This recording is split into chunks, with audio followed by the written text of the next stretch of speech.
Hi ನಮಸ್ಕಾರ ಸ್ನೇಹಿತರೆ, welcome back to my channel. ಭಾಳ ದಿನ ಆಯಿತು ವಿಡಿಯೋ ಹಾಕೋಕ್ಕೆ ಅಷ್ಟು ಟೈಮ್ ಇದ್ದಿದ್ದಿಲ್ಲ, ಅದಕ್ಕೆ ಸ್ವಲ್ಪ ಲೇಟ್ ಆಯಿತು.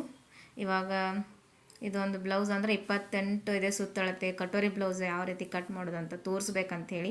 ಅಂದ್ರೆ ಅಗದಿ ಬಡಕ್ಕಿರ್ತಾರಲ್ಲ ಅವರು ಕಟೋರಿ ಬ್ಲೌಸ್ ಕಟ್ಟಿಂಗ್ ಆಮೇಲೆ ಅವ್ರಿಗೆ ಪರ್ಫೆಕ್ಟಾಗಿ ಕುಂದ್ರೋಂಗೆ ಯಾವ ರೀತಿ ಕಟ್ ಮಾಡ್ಬೇಕಂತ ತೋರಿಸ್ತಾನೆ. ಅವ್ರದ್ದು ಎದೆ 7 ಇಂಚ್ ಐತಿ. ಆಮೇಲೆ ನಾ ಅದ್ರೊಳಗೆ 2 ಇಂಚ್ ಕೂಡಿಸ್ಕೊಂಡು 9 ಇಂಚ್ ಎದೆ ಇಟ್ಟೇನಿ. ಆಮೇಲೆ ಉದ್ದಳತೆ 13, ಅಂದ್ರೆ ಅವ್ರದ್ದು 11 ಐತಿ.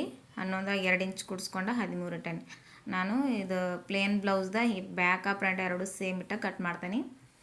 ಆಮೇಲೆ ಡಬಲ್ ಕ್ರಾಸ್ ಪಟ್ಟಿ, ಇದು ಡಬಲ್ ಕ್ರಾಸ್ ಪಟ್ಟಿ ತೆಗಿಯೋದನ್ನು ನೆಕ್ಸ್ಟ್ ಟೈಮ್ ಹೆಂಗೆ ತೆಗೆಯೋದಂತ ತೋರಿಸ್ಕೊಡ್ತೀನಿ. ಈಗ ಓಪನ್ ನೆಕ್ ಅಂದ್ರೆ ನಾ ಮ್ಯಾಗಿಂದ ನೋಡಲ್ಲ, ಕೆಳಗಿಂದ ಹುಕ್ ಮನೆ ಕಾಜಿ ಮನೆ ಕಡೆಯಿಂದ ನೋಡ್ತಾನೆ ನಾ ಹೆಂಗೆ ನೋಡ್ಬೇಕಂತೇಳಿ. 1.5 ನೆಕ್ ಇಟ್ಟೇನೆ. 1.5 ಏಕೆ ಇಟ್ಟೇನೆ ಅಂದ್ರೆ ಅವ್ರಿಗೆ ಶೋಲ್ಡ್ರ್ ಸ್ವಲ್ಪ ದೊಡ್ಡದು ಬೇಕಂತಂದಾರಲ್ಲ, ಅದಕ್ಕೆ 1.5 ಇಟ್ಟೇನಿ. ಅದಕ್ಕೆ ಶೋಲ್ಡ್ರ್ 3 ಇಂಚ್ ಅಂದ್ರೆ ಅವ್ರು ಹೇಳ್ಯಾರ ಶೋಲ್ಡ್ರ್ ನಮ್ಗೆ ದೊಡ್ಡದಿರಲಿ, ಕೊಳ್ಳು ಕಡಿಮೆ ತೆಗಿರಕ್ರೆ ಶೋಲ್ಡ್ರ್ ಸ್ವಲ್ಪ ದೊಡ್ಡದೇ ಇಡ್ರಿ ಅಂತ ಹೇಳ್ಯಾರವ್ರು. ಅಂದ್ರೆ ಭಾಳ ತೀರಾ ಬಡಕ್ ಅದಾರ. ನೀವು ಅನಿಸ್ಬೋದು ಇದೇನು ಸಣ್ಣ ಹುಡುಗರು ಬ್ಲೌಸ್ ಅಂತ ಹೇಳಿ, ಆದ್ರೆ ದೊಡ್ಡವರು ಅದಾರ ಆದ್ರೆ ಅಷ್ಟು ಬಡಕ ಅಷ್ಟು ಸ್ವಲ್ಪ ಹೈಟ್ ಭೀ ಕಮ್ಮಿ ಐತಿ ನೋಡ್ರಿ. ಅವ್ರಿಗೆ ಬಗಲ ಬರೀ ಅರ್ಧ ಇಂಚ್ ಅಷ್ಟೇ ತೊಗೊಳ್ಬೇಕಾಗತ್ತೆ. ಸ್ಲಿಮ್ ಇರ್ತಾರಲ್ಲ ಅವ್ರಿಗೆ ಬಗಲ್ದ ಶೇಪ ಅರ್ಧ ಇಂಚ್ ಅಷ್ಟು ಡಿಫ್ರೆನ್ಸ್ ತೊಗೋಬೇಕಾಗತ್ತೆ. ನಾವು 1 ಇಂಚ್ ತೊಗೊಳಿದ್ರೆ ಏನಾಗುತ್ತೆ, ಅಲ್ಲಿ ನೀರಿಗೆ ಬಿದ್ದಂಗೆ ಆಗಿಬಿಡ್ತೈತಿ. ಈಗ ಬ್ಯಾಕ್ ಎಷ್ಟೈತೆ ಅಂದ್ರೆ ನಾವು ಅವ್ರದ್ದು 3 ಇಂಚ್ ಐತಿ. ನಾವು 1.5 ಇಂಚ್ ಸೇರಿಸಿ 4.5 ಇಂಚ್ ತೊಗೊಂಡೇನಿ.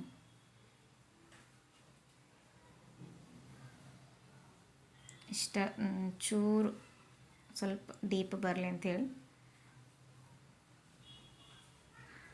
ಈ ರೀತಿ ತೊಗೊಳೋದ್ರಿಂದ ಶೋಲ್ಡ್ರು ಡ್ರಾಪ್ ಆಗಂಗಿಲ್ಲ, ಏನಿಲ್ಲ. ನೀಟಾಗಿ ಅಗದಿ ನೋಡಿ ನಾವು ಶೋಲ್ಡ್ರ್ ಒಬ್ಬೊಬ್ರು ಏನು ಮಾಡ್ತಾರೆ, ಪೂರ ಶೋಲ್ಡ್ರ್ ಹತ್ರ ಡೀಪ್ ತೊಗೊಂಡ್ಬಿಡ್ತಾರೆ. ಶೋಲ್ಡ್ರ್ ಹಿಡ್ದಾನ ಹಂಗೆ ತೊಗೊಳೋದ್ರಿಂದ ಶೋಲ್ಡ್ರ್ ಡ್ರಾಪ್ ಆಗೋದು ಅಂತಿರ್ತೈತಿ.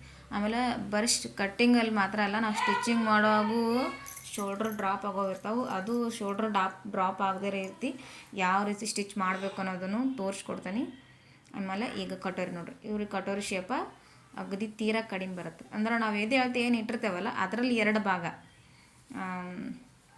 ಟೋಟಲ್ ಎದೆ ಅಳತೆ ಎಷ್ಟು ಇಟ್ಟೇವೆ ಅಂದ್ರೆ ನಾವು 9 ಇಂಚ್ ಇಟ್ಟೇವೆ. ಅದರಲ್ಲಿ ಅರ್ಧ ಅಂದ್ರೆ 4.5.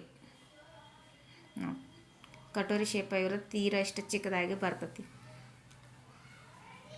ಅಂತ ನಾವು ಸೇಮ್ ಇದೇನೈತ್ಲ ನಾವು ಶೇಪ್ ತೆಗಿಯೋದ್ರಲ್ಲಿ ಮೇನ್ ಪಾಯಿಂಟ್ ಇರ್ತೈತಿ. ಇದೆಲ್ಲ ಸೇಮ್ ಎಲ್ಲರಿಗೆ ನಾವೇನು 1.5 ಸೈಡ ಅರ್ಧ ಇಂಚ್ ಏನು ತೊಗೋತಿಲ್ಲ ಅದೆಲ್ಲ ಸೇಮ್ ಬರ್ತೈತಿ.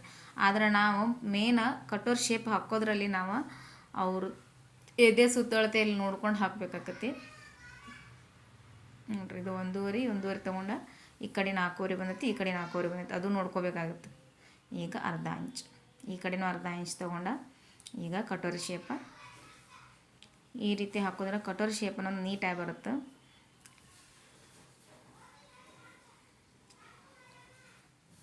ಇದು ಕಟೋರಿ ಶೇಪ್. ಆಮೇಲೆ ಇದನ್ನು ಸ್ಟಿಚಿಂಗ್ದು ವಿಡಿಯೋ ಹಾಕ್ತೇನೆ. ಅಂದ್ರೆ ಶೋಲ್ಡ್ರ್ ಡ್ರಾಪ್ ಆಗದೆ ರೀತಿ ಯಾವ ರೀತಿ ಇದನ್ನು ಸ್ಟಿಚ್ ಮಾಡಬೇಕು ಅನ್ನೋದನ್ನು. ಯಾಕಂದ್ರೆ ಬಡಕ್ಕಿದ್ದವ್ರಿಗೆ ಡೀಪ್ ನೆಕ್, ಆಮೇಲೆ ಡೀಪ್ ನೆಕ್ ಇಟ್ಟು ಹೊಲಿಬೇಕಂದ್ರೂ ಅವ್ರ ಶೋಲ್ಡ್ರ್ ಡ್ರಾಪ್ ಆಗ್ತಿರ್ತೈತಿ. ಅಂದ್ರೆ ಭುಜ ಜಾತಿರ್ತೈತಿ.